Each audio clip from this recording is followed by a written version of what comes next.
Hey everybody, welcome to Brilliant But Lazy. I'm Alan. I'm Josh, and I'm so excited to talk about this with you. I am I couldn't too. wait. I don't know if you can tell from the all the things on the wall behind me, but I kind of like Spider-Man, so this is gonna be a fun one. Yeah, you and me Um, both, buddy. yeah. So Especially Spider-Man 2099. That's my thing. So we'll get into that. we'll get into it. Yeah. And now that I'm actually recording my audio, but it's all good. I got it on the other thing, so we're Oh, um I'm not recording mine. I'm sorry. that's okay. Good. I'll just cut the whole opening from the video. That's all good. And I'll cut this part out. Today we're talking about the latest Marvel film to hit the big screens, which is Spider-Man Across the Spider-Verse, the sequel to Spider-Man Into the Spider-Verse, featuring Miles Morales, Gwen Stacy, and Spider-Man 2099. Mm-hmm. We're going to talk about this spoiler-free for a good chunk, and then we're going to deep dive into spoilers and much more. Because we're going to go beyond the Spider-Verse movie a little bit, because I got something else I want to talk about related to the movie. So, Okay. but let's get right into it. Let's get into our initial thoughts of Spider-Man Across the Spider-Verse. Josh, you just saw this today, correct? What were your thoughts? Yes, correct. Well, at first, I'm not gonna lie, I was a little concerned. I went to a 2 o'clock showing. I have to work on Saturday, so I took a couple hours off today, and I'm like, hey, it's a 2 o'clock showing. I don't expect a lot of people to be here. I'm just gonna enjoy myself. And immediately, I was surrounded with all types of kids that were just loud and throwing stuff and just commenting on everything. And I'm like, all right, just cool, calm down, calm your nerves. It'll once things start going, it'll be fine. And then the AMC thing of don't text, don't talk, don't ruin the movie starts playing. And immediately as it cuts off, this dude in the row in front of me is like, "Yeah, man," on his phone. He's like, "I'm here. Yeah, we're just gonna watch this movie. I'm so happy." Everybody in the theater is just like looking at him like, "Did you not see what was just on the screen?" So I was just like, this is just gonna be one of those terrible screening experiences. Yeah. But thankfully that wasn't the case. As soon as this movie started, people shut the hell up, and we were locked in for 2 hours and whatever 20 minutes it was. Um, my spoiler free thoughts are: this was a great film. This is probably the most impressive animated film I think I've ever seen. The style, the dynamic, the diversity in the animation styles, how they just keep on hitting you with different things. Even like just a scene will change just by the animation changing and how they go into like there's just so much that they do with the animation alone that just makes this film jaw dropping, and I'm sure I only picked up on a quarter of it, and which makes me want to go back and rewatch it because I was stunned most of the time, just like this is beautiful, and then somebody will throw something or move something Mm-hmm. and it'll shift, and I'll be like, oh my gosh, that was a great transition, and just but as a sequel to Into the Spider-Verse, which I loved, I thought it was a very natural progression of the story. And the fact that I knew, and I know we'll talk about this later, I knew that this was the sophomore film of a trilogy. I was kind of, expecting it to maybe not be wrapped up in a nice bow, and but at least this film was meaty enough and had enough going for it that I was entertained and left the theater wanting more. Yeah. I had some of the same issues with the showing that I saw today. Like I was worried that the kids beside us were going to have their phones out the Mm-hmm. whole time, and then they didn't. But we did have. I think our theater had some technical issues because the dialogue, like the main channel for the dialogue, seems softer than everything else. Like Oh it was no, fine I for the hate that. trailers, but for the movie, it was like I was straining to hear the dialogue. I hate that. Mm. So when I go see it again this weekend with my wife and my co-host, if you have to watch this podcast, um, we or will not be going to that theater. You saw it in IMAX. Was the IMAX experience worth it? I mean, I only saw it in IMAX because that was the screening that worked for my time. It was not in 3D. I don't know if there were 3D versions of this, but I saw Into the Spider-Verse in Mm-hmm. 3D. But yeah, this it was fine. It was fine in IMAX. I went to a Limax, so Mm-hmm. it's an IMAX in name, but it's not exact ratio or the seating like real IMAXs are. But I, I mean, it I, looks I beautiful up on that big screen. my co-host Devin's in town from London next week, so we were thinking about taking Oh, him to nice. see it in Screen X, but they're not doing it in Screen X. We may just Oh, have to of course. splurge for 4DX and do it in like the shaking sheet seats and all of that. Did I tell you Um, we got a Screen X in town? no, We finally did, and I'm waiting for the right movie to go see it because it's not cheap. The It's not Flash. cheap at all. Maybe that'll be the one. I'm not seeing it opening. I already got my tickets for opening night, but maybe I'm waiting for the right film. This would have been a film that I would have liked to see in Screen X. I can Yeah, imagine all the extra stuff, but maybe that's just not how they do animation with the extra stuff on the sides I or whatever. I'm wondering if it's just because Little Mermaid has that market right now, Mm, so they just didn't that put it makes out in sense. that. That makes sense. But my spoiler-free thoughts. I agree with you. The style of this movie is fantastic. It may be a little overwhelming in times, but because there are times where every shot, the background changes in a scene, Hmm. Hmm. which was a little bit jarring. But still, I could take any frame of this movie and frame it and put it on my wall. Like Mm. that's how beautiful this film is. It's a natural progression from the original in the series. Um, a lot of fun callbacks. Trying to think if there's anything else I wanted to say that's not spoilery. Um, I feel like the soundtrack was a little lacking. Like there was a lot of score. You didn't really have like that sunflower moment that you have in the first one. You don't have that here, Mm. which is fine. Um, yeah, I'm trying to think if there's anything else I have that's not really spoilery. I think I did a good job of trying to avoid as much of this from the trailers as I could, but I still feel like I saw too much going into it. Mm. They I didn't. don't know how many trailers I saw. I think I saw the first one, and then I didn't see the rest of them. Yeah, I didn't see the end coming. I'll say that, and I was very happy with the very end. I thought I was like, oh, okay, that's something that I feel like they didn't need to add to this story, but they did add it, and I was like, that's interesting. That's an interesting way to go. yeah. I didn't see that coming either, and we'll get into that more shortly. Um, I think the returning characters with Miles, Gwen, and Peter B. Parker, like Peter B. Parker in this movie felt like he didn't need to be there. Like I agree. I agree.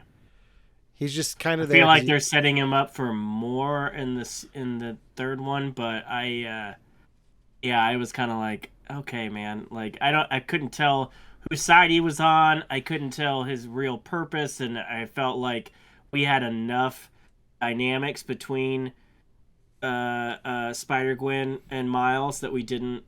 You know, I hate to be that person that says he was a third wheel, but he was more than third wheel. He was hmm just like unnecessary. Yeah. he was the Spider Ham of this movie. Like he's there. It's cool that he's Oh, pretty there, much. Yeah. but he doesn't need to be there. Um, Hmm. but then you have Jessica Drew coming in as Spider Woman on the motorcycle, which I thought was cool. Hmm. And then Spider Man 2099. I think Oscar Isaac gives a great performance, even though it's just voice acting. I think he has such a presence in this movie that I think a lot of people are going to go out and start reading Spider Man 2099, and I think that's Hmm. going to open up a lot of people to that character. Whereas the first film introduced a lot of people to Miles Morales and Gwen Stacy's Spider Woman, this movie opens up the lexicon to Spider-Man 2099, which I think is fantastic. Yeah, and those are your main ones, but then there's a couple other, just like the last film, there's a couple other alternative Spider-Man that come up that have a larger presence than Mm-hmm. the other billion that are in this movie, and those were fun. Those brief iterations that we got a little more time with than just the masses in the background. But this is definitely one of those films that you could examine things in the background forever and just keep on finding more things. At some points, it's even designed for you to just like get lost in the screen and try to find other things, and I, and I loved it. I mean, I'm Yeah, getting there's a lost. lot of them I'm getting there. lost in Yeah, my cup right now, just looking at right, them all. right. Um, So, Spider-Man mhm. Unlimited showed up, which is the wrong '90s animated Spider-Man to show up in this movie, but I'll take it. It Um, wasn't just that one. Wasn't Spectacular Spider-Man mhm. in it as well? Andy Samberg voices Ben Riley, which was funny. I, I I told my brother, who I saw this with, like Ben Riley is in it just enough because if he was in it anymore, I would have been upset. Yeah, uh, it was a choice where they did with it. I mean, just using Ben Riley because I know how much he was disliked when they first introduced him. Like, I think they did a Mm-hmm. great job of making him just unlikable enough that you're okay with seeing him, but then when he's gone, you're like, Sure, oh, thank God. sure. Um, but Yeah, without getting into spoilers, I really appreciated the movie. I thought, um, I knew it was going to be part one. I feel like, and we'll talk about that. I feel like that was kind of lost in recent. What am I trying to say? In recent advertisements for this, it mhm. started out as a part one, and now it's just a title, and the third one has its own title. But yeah, I thought everything was stepped up in this film, in terms of character development, in terms of the stakes, and in terms of the animation style. I thought they really just you know brought it home with this. So I can't imagine I feel like they got a bigger budget too. I Yeah. think everything just expanded a bit more. I mean, after you win the Oscar for best animated picture, I'm sure Sony's just going to throw all the money at the sequel. Rightfully Um, so. so we don't have to get into too many spoilers, but about this, but I think the style choice that stuck with me the most, that I thought was the most eye appealing, was Gwen Stacy's Earth So much, with the so much. watercolors, because Yes. that's where they change the background every shot.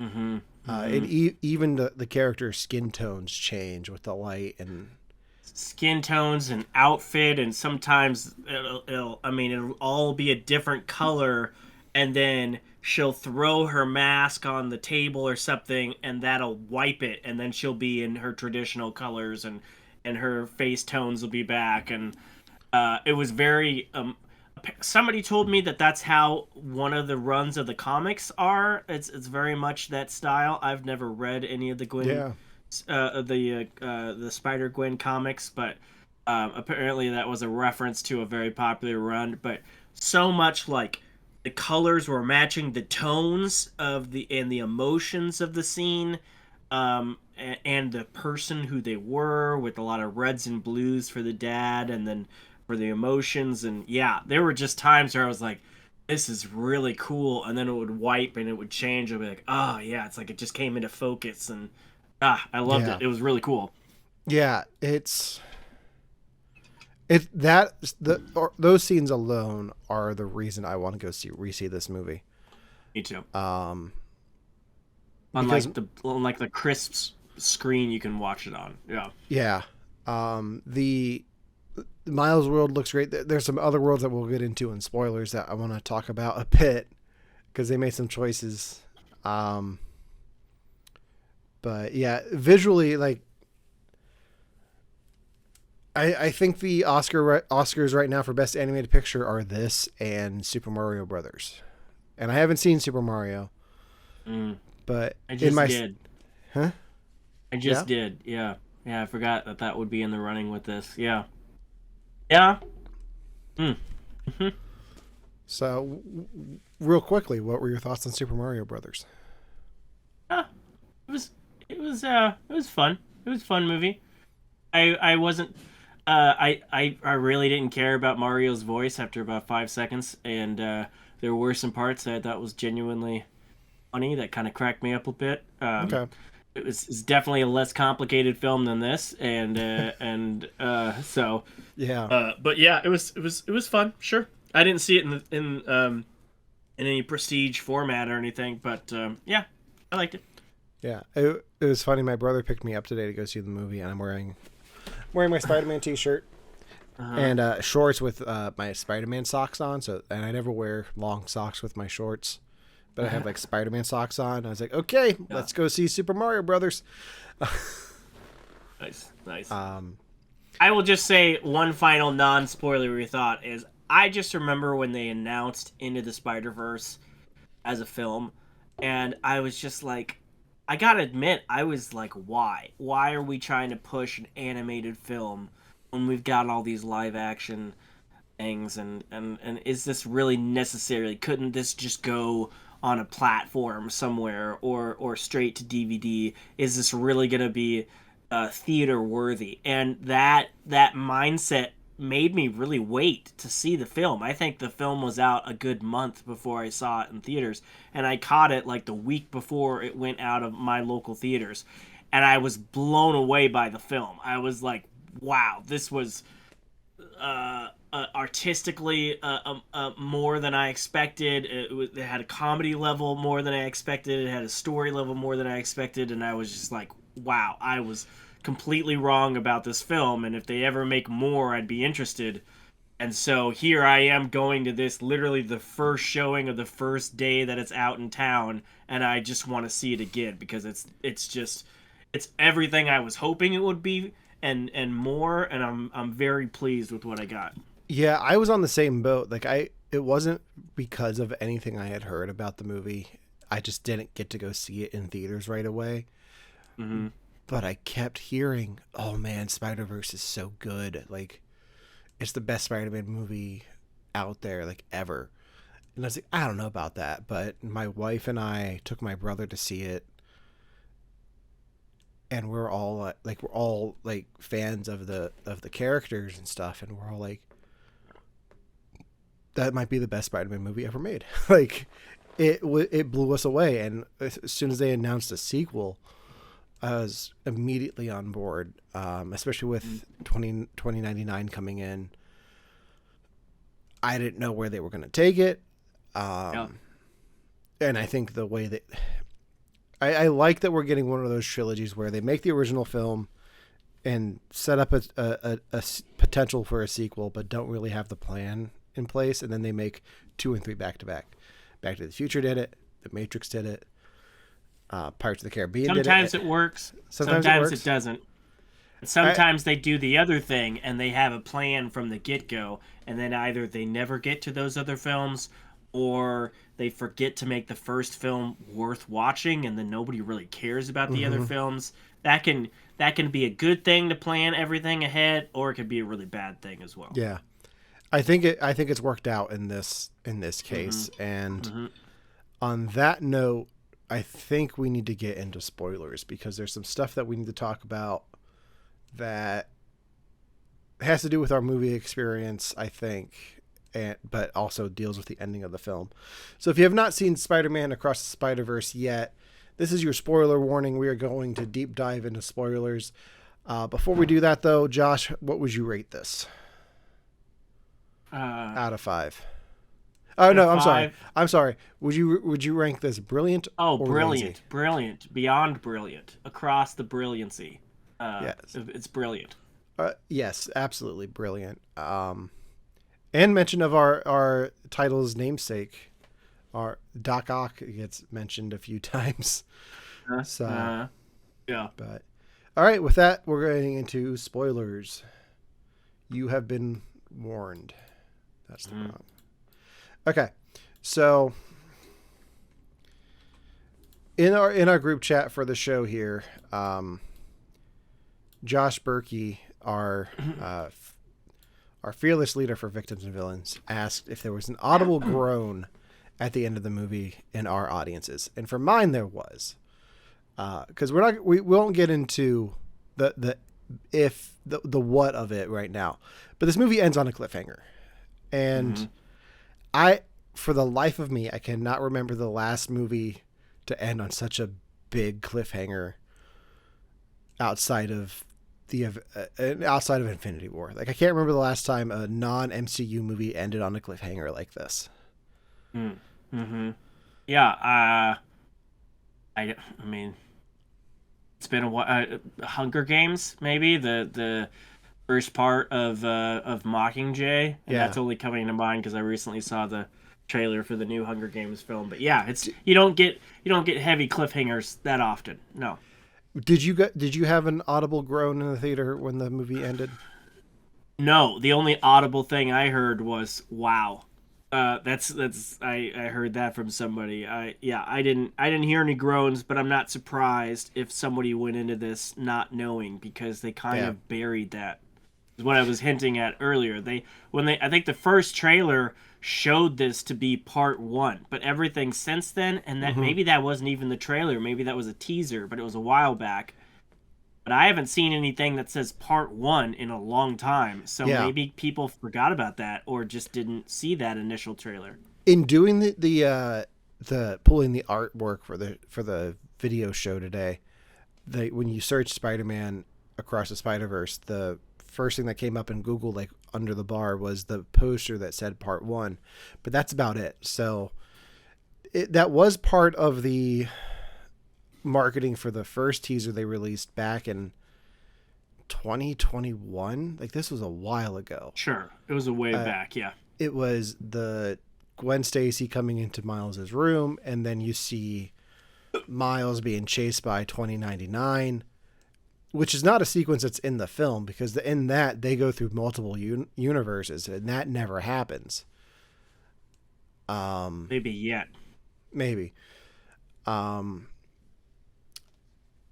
So yeah, they did they did rename the movie from part 1 to just Across the Spider-Verse, and then we will be getting Beyond the Spider-Verse next year. But yeah, there were several.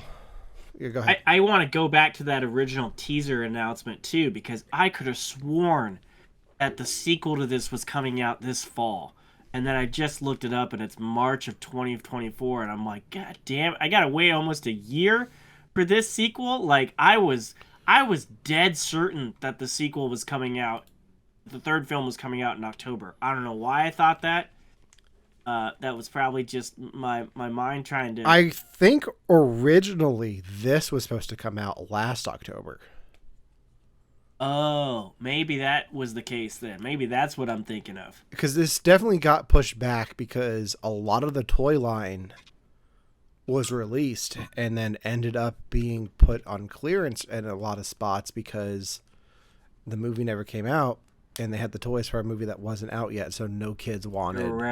You're right. It was supposed to come out in October 7th of last year. So that's why I was thinking we're getting one in October. Okay, I get it. I was hoping they would show it at New York Comic Con when we were there, and then they moved it, that's right. That's right.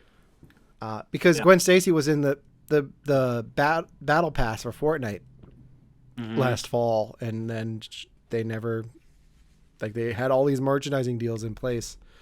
One of which they were able to keep, but we'll talk about that later. One they were able to hold off on. But yeah, there were audible groans in my theater because I think a lot of, and it was from a lot of younger people, like high school, college students that were at my showing. And my brother's one of them. My brother's 10 years younger than me, and he's like, "Oh, come on." He's like, that's rough. I was like, imagine being in the theater in 1980, hearing Luke, I am your father, and then having to wait 3 years. Yeah. Speaking of the audience, my audience was very diverse. I had kids.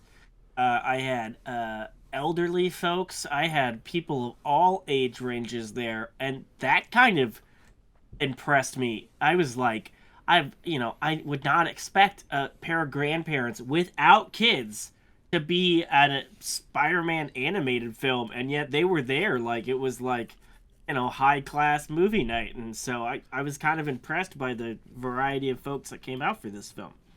Um, yeah, my theater was pretty diverse too.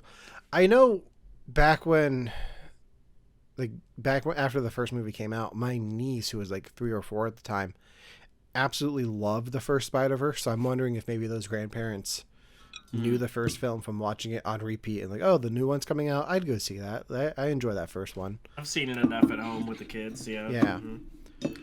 Yeah, I can see that. But speaking of, and we can talk about a lot of things. Now I knew that the end was coming, so I didn't have an issue with how it ended.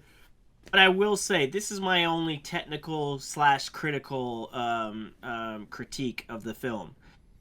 I felt that the third act had some pacing issues. At times, it kind of felt like Return of the King to me, with multiple times I was like, they're going to end it here. Like the music, the scene, it's going to end here. And then it didn't end. And then another scene came, and I'm like, okay, this kind of feels like where they're good. And then it didn't end. And then another scene came, and I was just like, guys, I know that we've got another film coming and you ain't gonna wrap this up. I haven't checked my watch, but it feels like 2.5 hours has passed.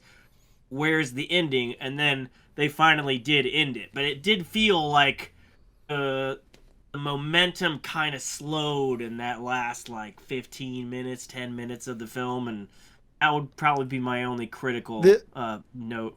The big thing for me that I noticed at the end was they cut back and forth to the 3 antagonist spider people. So you've got Ben Reilly, Spider-Woman, and 2099.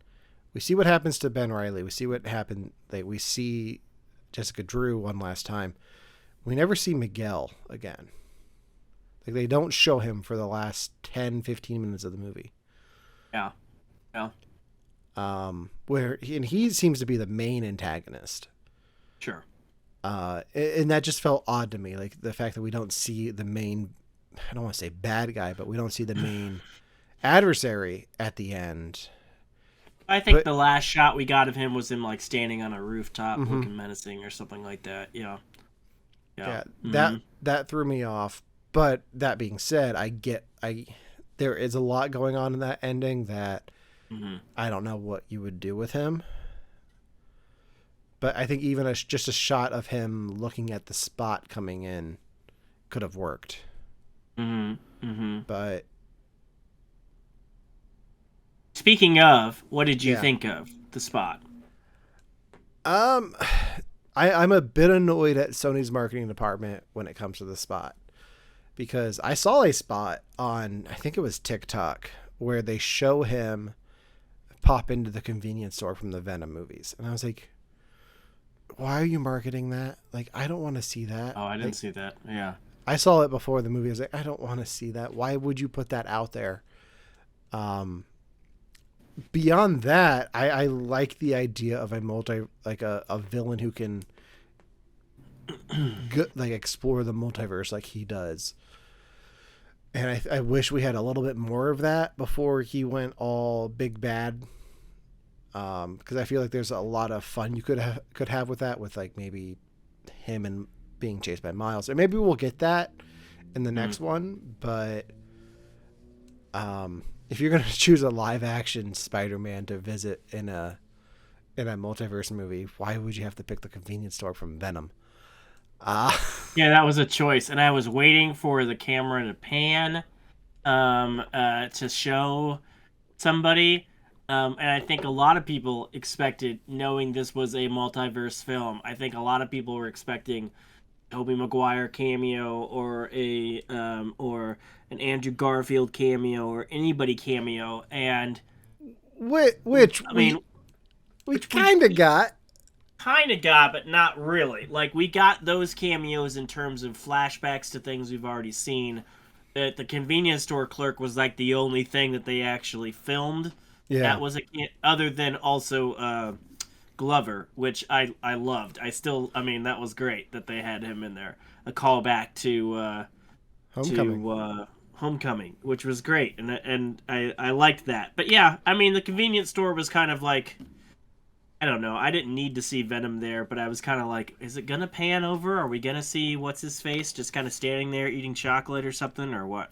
I think there's a missed opportunity to have Eddie Brock standing there, see your Venom be like, "What the?" and then it just cuts away.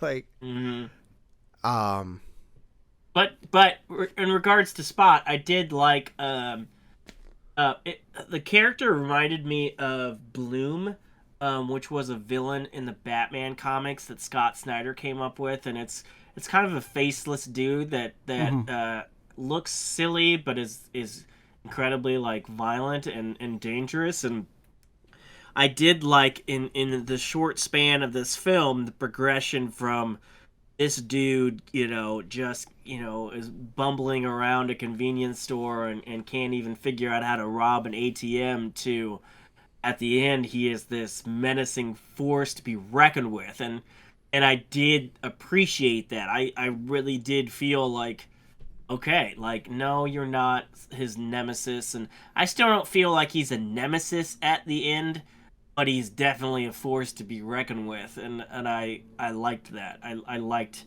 how he, every time we saw him, he got progressively worse, and tying it into Miles's origins and everything like that. I thought it was good connective tissue for expanding the development of Miles and his origins and everything. yeah, it's nice to see.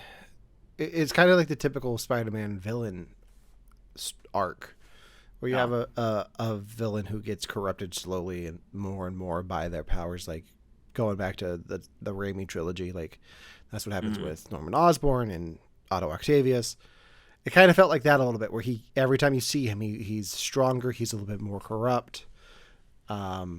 He's getting a better hang of his powers and becoming more and more of a threat. I visually like it. Every time you have a villain with like portals and stuff, it just reminds me of the video game Portals. Sure. And there was cake in this movie, so the cake was not a lie. I thought he was a good villain. I wasn't sure the way they marketed this movie. I wasn't sure how big of a threat he was actually going to be. I thought maybe he might be the fight at the beginning of the movie and then maybe come back later as a cameo, but I was pleasantly surprised that he ended up being like an actual villain in this and not just a throwaway character. And a pending or looming doom that to come, like something that Miles has to actively get back to prevent something. I did like that kind of ticking clock element to it. I liked that he was just bumbling over himself in the beginning, and then at the end he is this like is mastered his craft, and he is like creepy. The more crazy and powerful he gets, the more edgy his character is. Even the design of his character is less refined and more like all over the place. So, yeah, I liked that. I liked that a lot. He was a good villain, and I expect to see more of him. Yeah. But I also think 2099 is a pretty good villain in this as well, because he's very menacing just looking at him. Like they keep him very accurate to the comics. Like looking at him up there, he's got that Bruce Wayne animated series build with the broad shoulders and all of that. But how did you feel about his whole mission being to protect the canon? Yeah, it was a little jarring at first. But yeah, so because we see him at the end, we see him in the post credits scene for Into the Spider-Verse, and he's, his little AI thing is like creating the gizmo for him, and so, remember that scene? Yeah, into the Spider-Verse, yeah. Yeah, so he's clearly built this interdimensional, like, huge thing where thousands of spider, it was just him and this one AI thing that built the gizmo. Now all of these Spider-Men are here. um I like the mystery of why can't Miles be a part of this. Like Gwen was holding it back from him. Peter was holding it back from him. It would seem like this would fit in. We got some of the variations in the last film. Why can't he be a part of the bigger party? And then we see 2099 Miguel come into the picture, and it's because he very much blames um, Miles for a lot of things, because of what happened in the first movie, and then of also what he has done in one of the missions of this film. And it is interesting, the canon thing. It kind of, like, a part of me was like, well, then how could a hero rescue like anybody and not wonder, is this going against canon? Like, it made me wonder how any of these heroes going forward would not question every move they make in a tight situation. Is this person supposed to die, or should I give everything I can to save them? So that entered my mind when this Yeah. whole explaining was coming up. For me, it makes sense when you look at the Spider-Man characters, whether it's Peter Parker, Miles Morales, Gwen Stacy. They all have these parallels in their story where they lose someone. Mm-hmm. Whether, like, Peter Parker loses his uncle in the first film of this trilogy, Miles loses his uncle. Yeah. In The Amazing Spider-Man, Captain Stacy dies. Mm-hmm. It's implied that a captain has to die, and like, if you're not Peter Parker, someone with the title captain has to die. Yeah, it seems like a lot of captains are dying. Sucks to be Yeah. captain, I guess. Yeah, I mean, I just feel bad that there's a Spider-Verse out there without Captain Crunch. So that's something that I've always noticed about the Spider-Man universe, like the Spider-Verse. Like, there are these weird parallels, and when you're doing a overarching story with all of these characters, having those moments be the defining moments of those characters, needing them to happen. If you're dealing with a multiverse and travel, like multiversal travel, and knowing what's going to happen, like, it's almost understandable that you have these fixed points that need to happen. But I really didn't expect the whole "you were never meant to be Spider-Man" story arc. I thought, like, since Miguel is from the future, Miles Morales did something in the past that upsets him and, like, affected his life, and I thought that's what the twist was going to be. Mm-hmm. But the fact that it's, no, you were never meant to, that spider should have never been in your universe, your Peter Parker should have never died, you should have never become Spider-Man.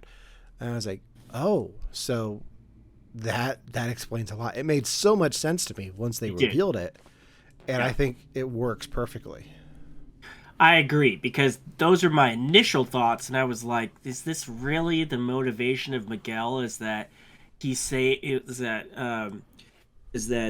Miles saved this one guy and screwed things up, and so he's this pissed off at him? But no, it is literally Miles is the only one out of all of those Spider-Men that was not supposed to be Spider-Man. And it's not, you need to question every single person you save because they're supposed to die. It's when you're in another universe, you're doing something that's not supposed to happen. You're not supposed to be in that universe. And so him saving that captain in that other universe, he wasn't supposed to be there. He wasn't supposed to save him. But the fact that the spider that bit Miles to begin with wasn't supposed to be in his universe means that everything Miles does is outside the spectrum of canon. And that's why he's this he's this thing that that is a force to be reckoned with in terms of the Spider Verse, and Hmm. I did like that. That was the deeper explanation, and it kind of ironed things out. And I was like, okay, this would make sense if Miguel is running this kind of ultimate mission to try to keep the Spider Verse together and intact and canon, um, and then you see this one guy who is clearly like the outlier that's just affecting everything with existing.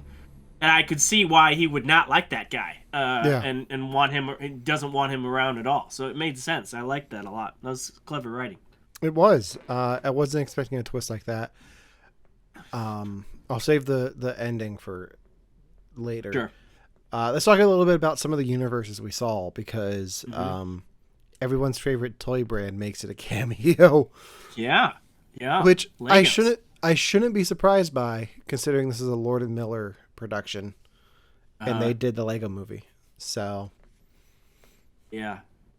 Yeah. I kind of forgot about that. yeah, Yeah, because initially I was like, wait, no, that was Lego Batman. How do we have Legos in a Marvel movie? And then, like, well, I guess it is Sony, so and Yeah, Warner Brothers doesn't have the rights to Lego anymore. So that's right, that's right. Yeah, that was funny. That was just so random. And then the fact that they went back to it, like, it wasn't just the one scene. They went back to it to propel the story briefly. yeah, I thought that was that was funny. I, the other thing that sequence in the Lego world that I enjoyed so much was J.K. Simmons returning Uh, as J. Jonah Jameson, uh, just pulling the audio from the first Spider-Man. Give me pictures mhm. on the front page this time. Like I love that they just pull the audio from that because you can tell that it's just pulled from the movie. Yeah. Uh, but just the fact that they brought him back in this in multiple parts to do Mhm. some voice lines, I thought was great. Yeah, there's a Um, lot of little things like that they threw it that I appreciated. Hmm. and there was like the animated 1960s universe, like the comics made a brief Yeah. appearance. Were there any other worlds that stuck out to you? And I'm trying to think of it, some of them went by so fast, and there wasn't like an extended sequence like in Doctor Strange in the multiverse where they're falling through different ones. So I can't really place another one right now. I wonder if there was a sequence like that, and then Multiverse of Madness came out, and like, you know what? I don't think we need to do that again. Yeah, and I do wonder how much of this film was influenced by all these multiverse things that have been coming out. I mean, I imagine the general audience might be more accepting of this film so long as they don't copy scenes like that from previous films, because the whole multiverse thing is now ingrained in everybody's heads. But I do wonder how much cutting was involved, or maybe let's stop and redirect this because of all the other Yeah. multiverse things that have come out in the last few years. Well, these were the start of the multiverse things that we've gotten True, over the last few years. true. So I think the audience is more accepting of multiverse stuff because of the Miles Morales Spider-Man films. Um, Uh-huh. but we did get some cameos from the multiverse. We got a big close up of Andrew Garfield and his Uncle Ben dying. Mm-hmm. Brief clips of Tobey Maguire and his Uncle Ben. Yes. Actually, no, it was Andrew Garfield and Captain Stacy. That's what it was. Captain But Stacy, yeah. yeah, Yeah. and you saw him with his Uncle Ben in one of the little bubbles too, and the Spectacular Spider-Man. Mm-hmm. And I'm sure there are a lot more that I just couldn't make out on the There's so screen. many. I was happy that I recognized Spider-Man Unlimited because I was like, oh yeah, I totally remember that when Batman went into Batman Beyond, they tried to do the same thing with Spider-Man, and it just did not work. No, I would have But much I rather saw him, and seen. I was like, ah, there he is. I had much rather seen a continuation of the Spider-Man animated series. Come on, Disney Yeah. Plus. Don't give me Spider-Man freshman year. Give me Spider-Man the animated series, 97. Like, just keep it going like you do in X-Men. Although, what did make me sad was, especially when you start hearing the voices later on, was that with all these Spider-Man cameos that we got, we only got like one of the extended cast from the last film. Like, yeah, we had Jake Johnson come back as Spider-Man, but like Nick Cage didn't come back. John Mulaney didn't come back, and maybe that's because of some life things that was I was going gonna on with say him. And John you Mulaney's check that out. It's had very a rough special. time. I did see Yeah. that. It's fantastic. Yeah, it's good. It's a good special, and it probably explains why he's not in this film. But they definitely set it up at the end, and he might be back in the next film.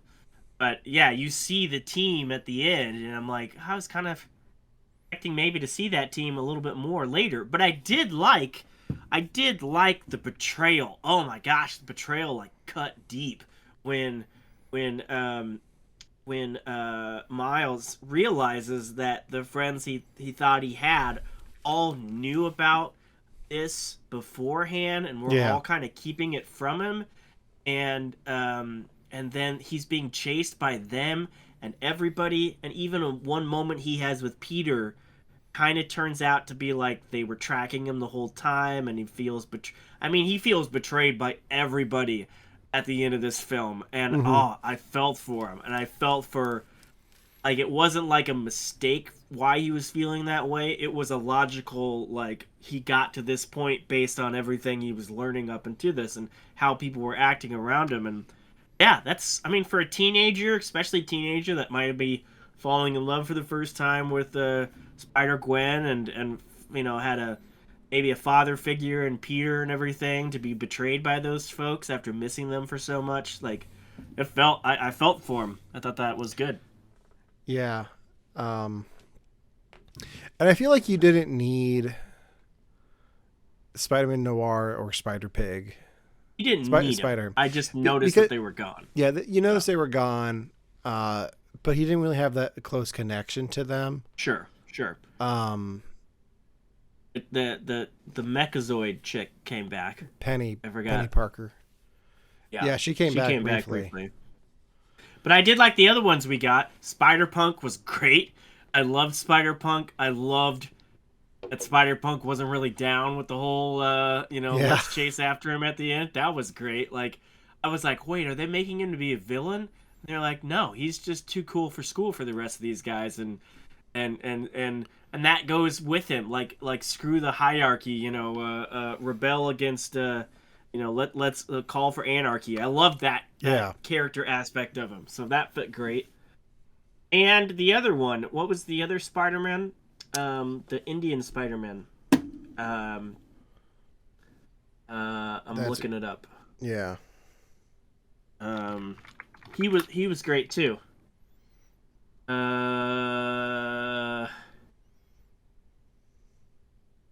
Probhucker, or I'm probably saying it wrong, but he gets a sequence and a little backstory, and he's got the perfect hair, and I liked him in it as well. I thought he was a fun addition. IMDb has him listed as Spider-Man India. Well, that's not his character, but okay. Well, that might be the Spider-Man version that they would call him, but that's not his Peter Parker name. Yeah.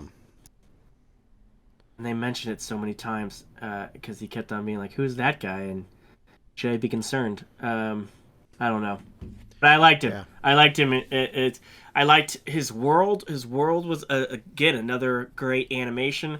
I love the music during that, and I love the sequence. The sequence was really cool. So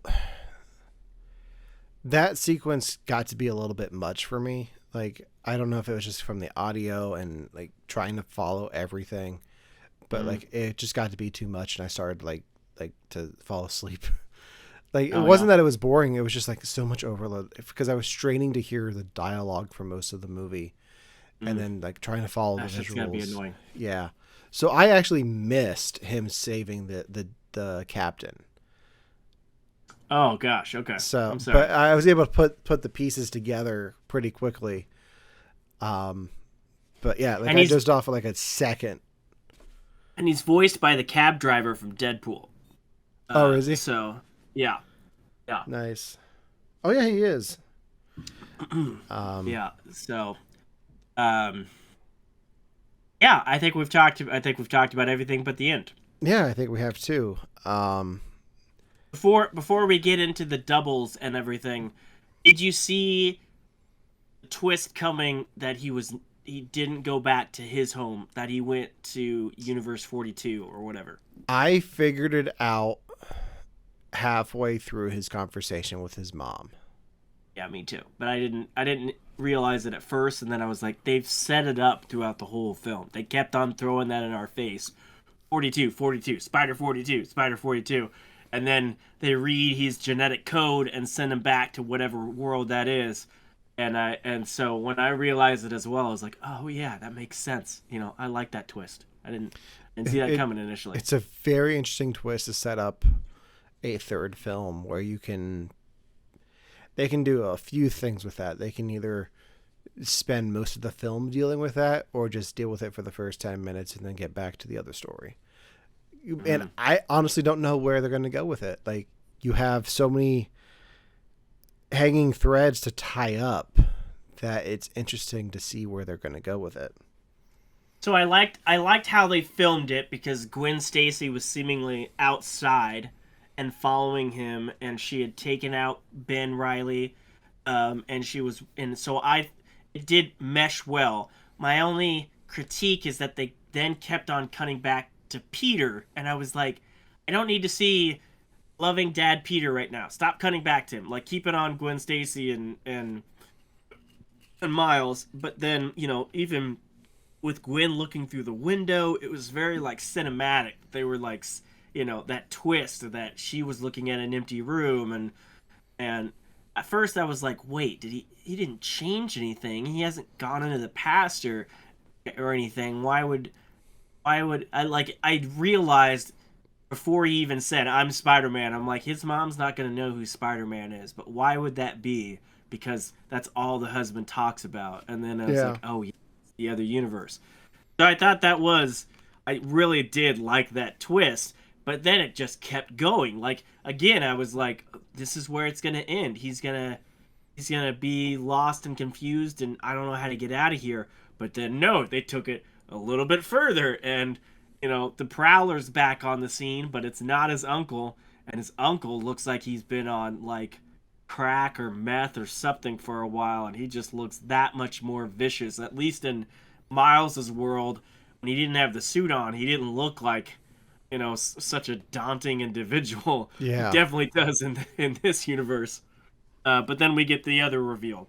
What'd you think of that? The Miles Morales as the Prowler reveal.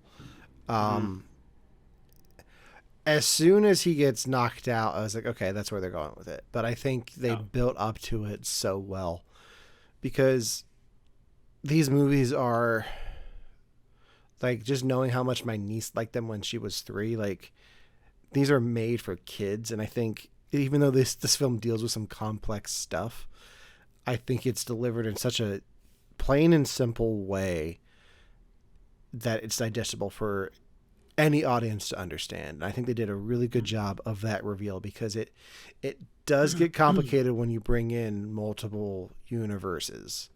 Mm-hmm. And I think they do a good job of spoon feeding it to you without making you feel dumb. Mm-hmm. Mm-hmm. So yeah, I loved his look. He had the purple Nikes. I loved his hair. I loved that he looked like Miles, but then he also didn't look like Miles. Like, there was some, not bone structure, but like maybe sunken eyes or cheek. His cheeks were a bit different, and definitely looked like evil Miles. So it was great. I did like that reveal. Yeah, and it's always been an interesting dynamic when you have a evil version of a Spider-Man. So you get Peter Parker in the black suit. Miles already has a black suit, so you can't really put the symbiote on him. Plus, it'll be interesting to see a Spider-Man versus Spider-Man, or Spider-Man versus Miles, where it's not spider powers versus spider powers. Sure.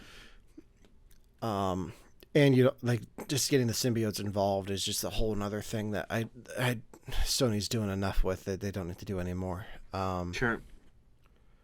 But yeah, I'm excited to see where they go with the sequel. I'm a little disappointed we didn't get a trailer with it at the end, but Yeah, yeah. Like I have no.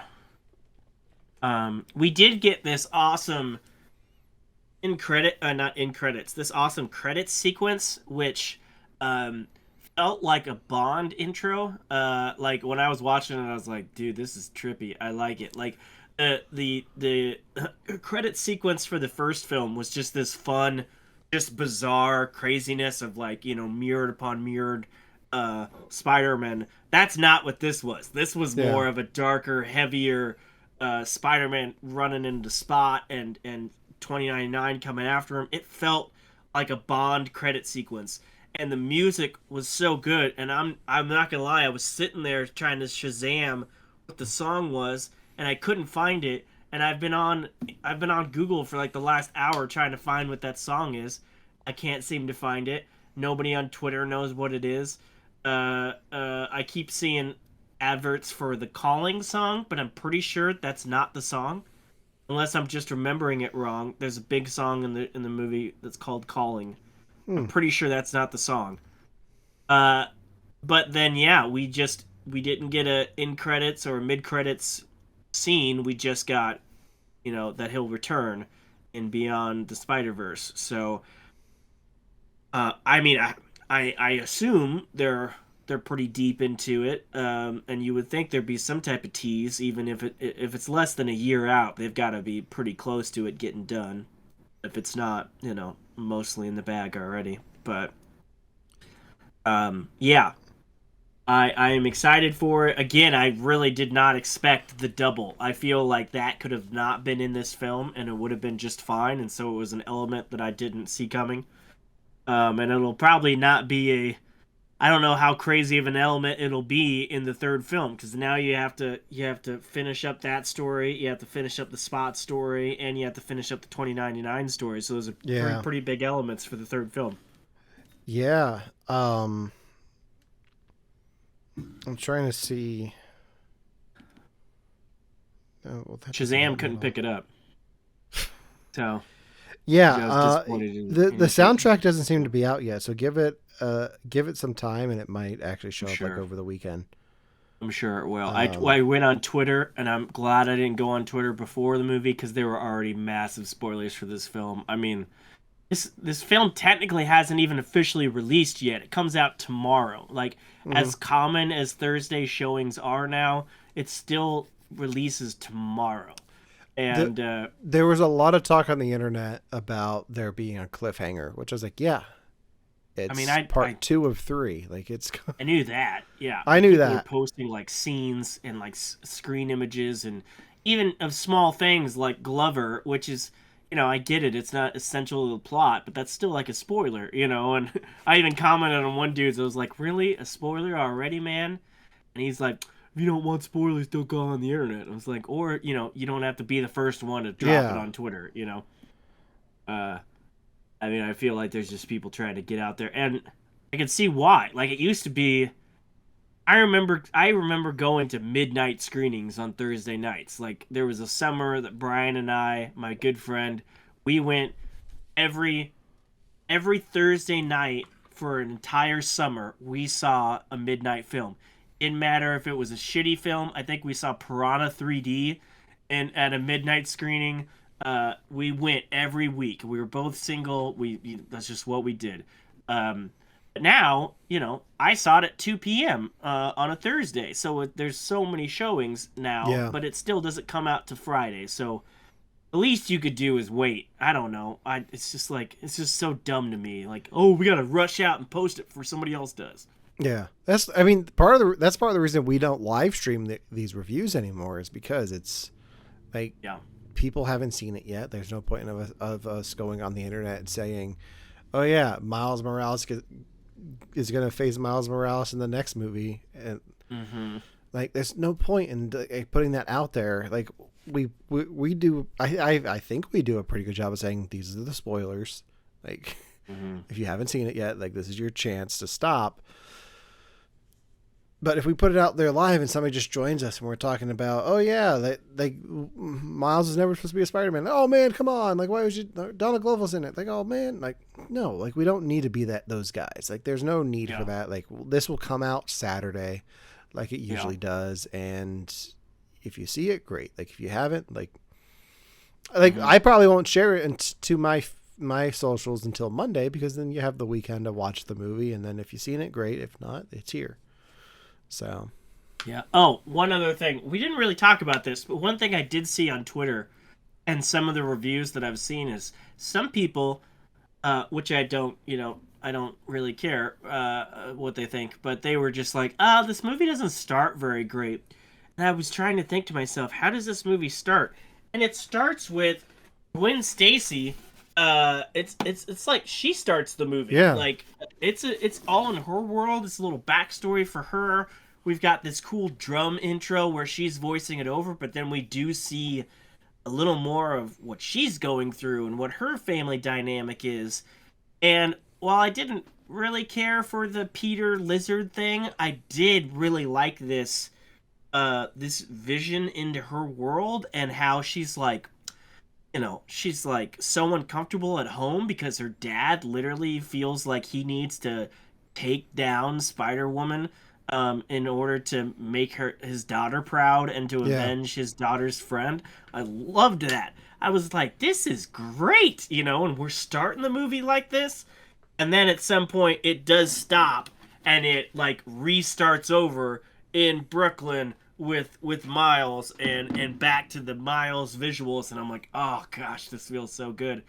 I loved it. I loved that like Gwen Stacy dynamic in the beginning. I did too. Like it almost felt like the movie should have been titled Spider-Gwen Across the Spider-Verse for a bit there, Yeah. which I would have been fine with. Like you could have, if this whole movie took place in her universe, I'd be fine with it. I would probably get a headache from all the changing visuals in the background, but I really enjoyed that opening because you got to learn more about her world and her story, which we got hints of in the first film, but didn't really deep dive into that at all. So, Right. I liked it a lot. I did too. And I also loved that clearly, they're teasing this relationship between the two. Oh, we didn't get a hardcore like, oh, we've got to have a romance in this film. We got more of a portrayal, which cuts that much deeper because there was kind of this spark between them and this could be thing in the future. And I liked his parents like totally just like ruining the moment between them and jumping on his game and everything, but. I thought those two characters were the best characters of the film, and rightfully so. And I like that it ended with Gwen Stacy kind of building a team to go and look for him, and going against Miguel. And I can't wait to see what they do in the third one. So I was looking up when the next Sony Spider character movie comes out. And supposedly in October, we're getting Kraven the Hunter, which I'm surprised we didn't have a trailer for in front of this. So it's probably not going to be in October. All right. And then when is that Madam Web movie coming out? Because that filmed as well. Isn't that done filming? February 16th, 2024. Oh, so after this. Yeah. Gosh, that seems so far away, and I still have no, desire to see it. I'm more intrigued by the Madam Web movie because of some of the potential spoilers I've seen about it, which I take with a grain of salt. But it's like, if that, like, you put Adam Scott in it, like, I'm probably gonna go see it at this point. I have absolutely nothing they tell me about El Muerto will make me go see that movie. Oh yeah, that too. Yeah. I mean, Madam Web, the only thing I cared about Madam Web was the 90s animated series. Mm-hmm. Like, it ended on a cliffhanger, and then we got Spider-Man Unlimited, and I was like, oh, boo, screw you. Like, you seriously tried to chase Batman Beyond instead of giving us the final season. And, hint, hint, Disney, you're doing X-Men, what is that, 92 or 97, whatever? X-Men 97. 97. Go back and do... Spider-Man 98? 98 or whatever. Give us that final season that we've been waiting for decades. Let's go find Mary Jane. Like Spider-Man, the quest for Mary Jane. Yes, that would be. Do you know how big that would be? That would be insane. Really, in the lobby after afterwards, I heard somebody talking like, "Well, did you ever see the '90s Spider-Man like animated series?" And his friend's like, "No." I was like, he's like, it was pretty bomb, man. Like you should it was check it so out. good. That And was it's been that was my been a introduction to these rights characters. turmoil. Oh yeah, it was great. There was so much lore in that show, and there was so many really good introductions, and then keep on bringing them back and character building with all the villains. Yeah. But yeah, I think it's been a rights issue for like decades. Like, because I don't think it's ever released the complete series on DVD, or if it did, it didn't for like 20 years because they couldn't do it for rights issues. Uh, I don't know what the situation on that is now, but for a while, if you wanted the whole series, you had to bootleg it for like 20 years. Oh, I really? don't know if that's changed, but I yeah. know they have it on Disney Plus. Is that not the whole series?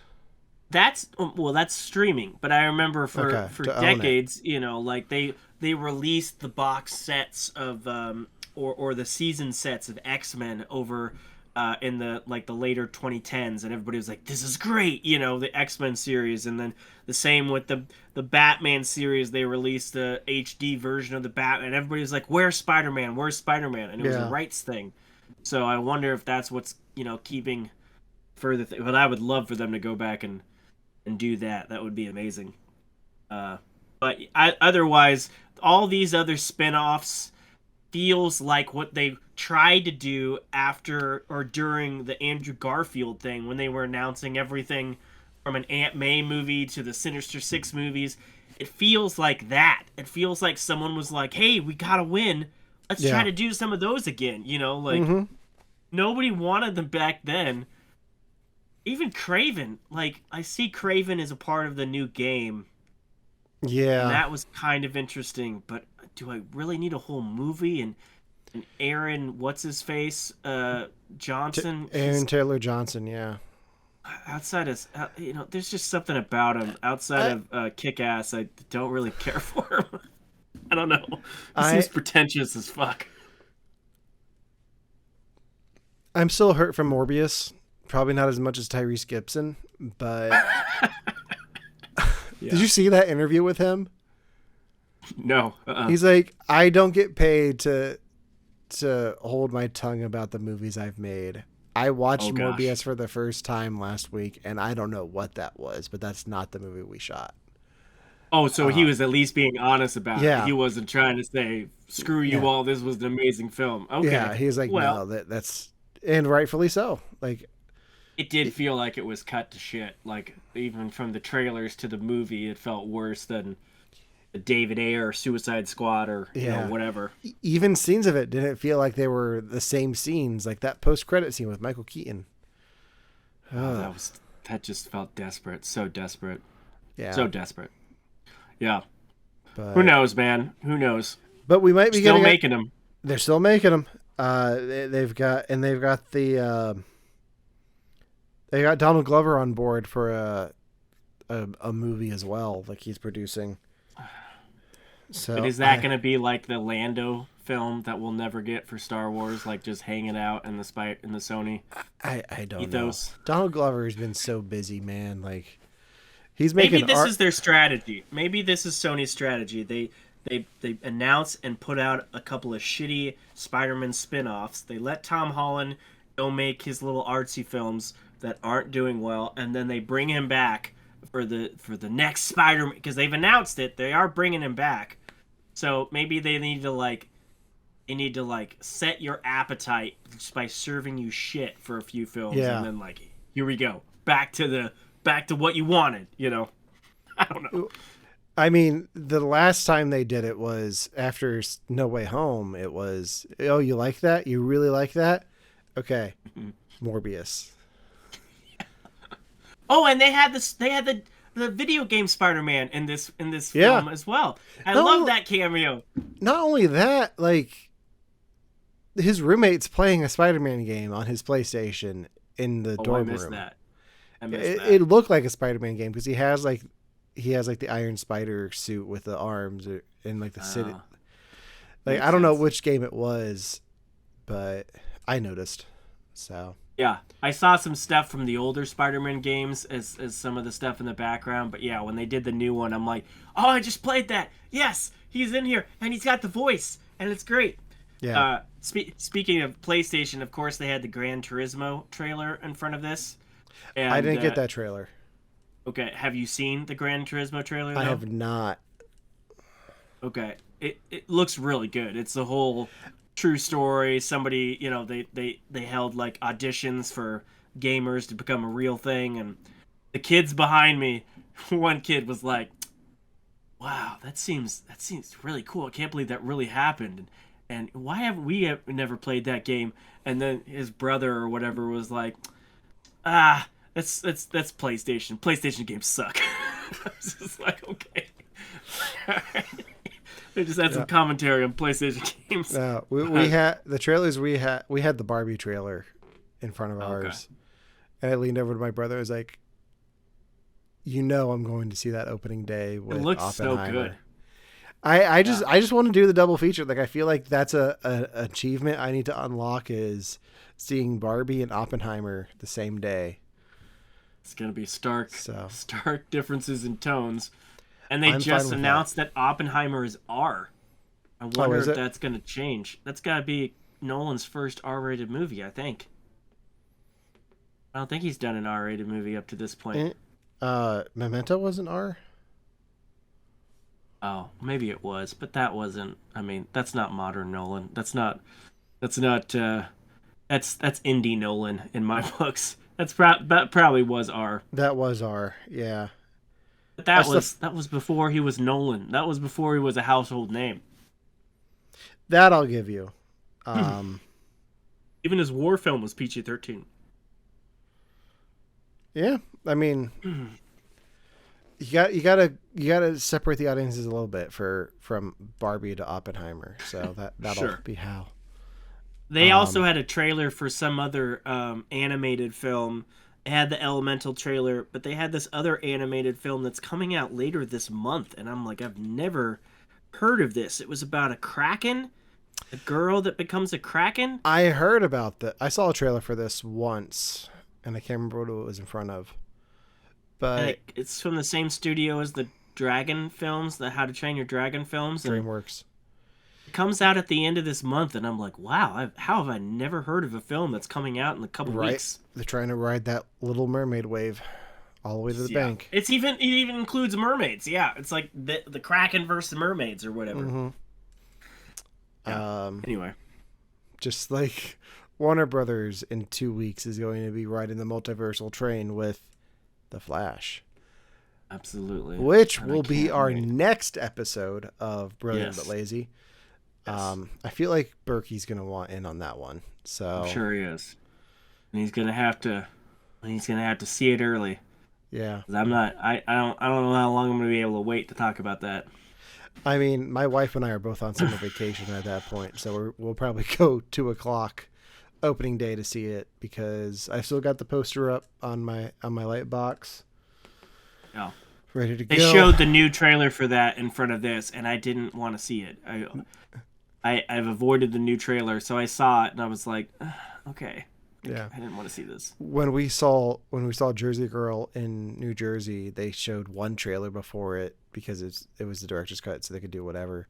So they showed the Super Bowl trailer for The Flash, and Kevin Smith is in the room, and at the end of it, he just yells, "Come see it with me, June 15th, 16th, and 17th. Tickets on sale now!" Like from the back of the theater. Nice. It was fantastic.